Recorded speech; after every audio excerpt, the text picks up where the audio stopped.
Aujourd'hui je vais bien, je vais très bien sur tous les plans, physiquement, moralement, ça va. Ça a pris du temps et je pense qu'il n'y a que le temps qui permet d'aller mieux sur tous les points. Donc c'était une longue étape, je me suis fait énormément aider. Il y a des gens qui m'ont soutenu, qui ont été là, qui ont été présents, qui m'ont jamais lâché, qui m'ont toujours tendu des perches. Et si je suis là aujourd'hui, c'est grâce à tous ces gens, je pense.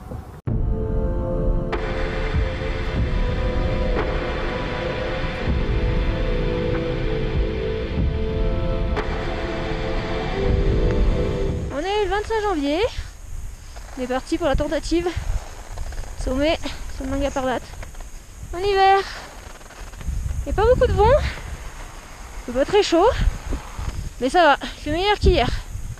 Le lever de soleil est magnifique sur la Atma Zerno, la pyramide sommitale.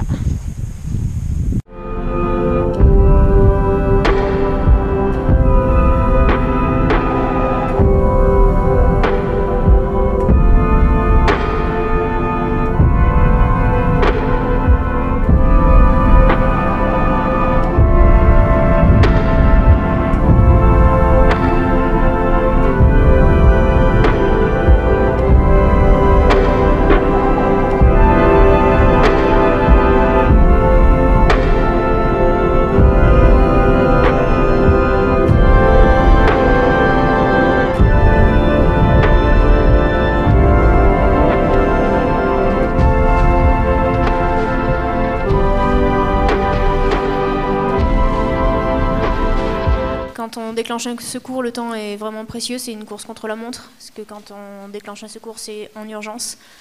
Et là, il a fallu attendre en fait 48 heures pour qu'il y ait quelque chose qui se passe. Donc voilà, clairement, enfin pour moi, là, j'ai beaucoup de colère en fait à l'intérieur de moi.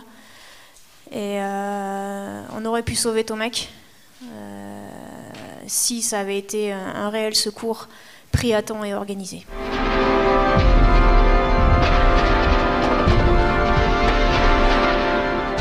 La dernière fois que le grand public vous a vu, c'était le 7 février en 2018. Et vous dites, ce jour-là, j'étais pas moi, ça veut dire quoi? Ça veut dire que j'étais souffrance. J'étais souffrance à un moment terrible de ma vie où j'avais tout perdu. J'avais perdu mon compagnon de cordée, notre descente avait été tragique. J'avais pas pu le sauver, personne n'avait pu le sauver. Et tout s'écroulait autour de moi. Donc j'ai raisonné par de la colère, par ce que j'avais au fond de moi, mais qui n'est pas moi. J'avais pas d'autres mots, je pouvais pas être apaisée à ce moment-là, par rapport à ce que j'avais vécu, par rapport au traumatisme que j'avais vécu et par rapport à Tomek. J'y pense souvent, pas tous les jours comme avant, mais j'y pense régulièrement. Et maintenant, c'est voilà, des images positives, des souvenirs qu'on a vécus ensemble et des belles choses qui viennent. Qu'est-ce que vous gardez de lui? De lui, je garde sa gentillesse, sa générosité, le regard des gens quand il parlait et son amour en fait pour la montagne, pour le Nanga, pour Ferry, la divinité, et pour tous les proches qu'il avait autour. Ouais. Votre livre s'appelle Vivre. C'est quoi le sens que vous donnez à ce verbe? Vivre, c'est tout simplement ce que j'ai vécu depuis de nombreuses années et puis encore plus à la suite du Nanga.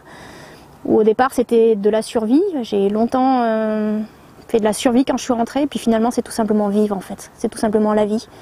Qu'est-ce que la vie après un accident? Qu'est-ce que la vie quand tout s'écroule et qu'il faut la recommencer? C'est tout simplement qu'est-ce que vivre en fait.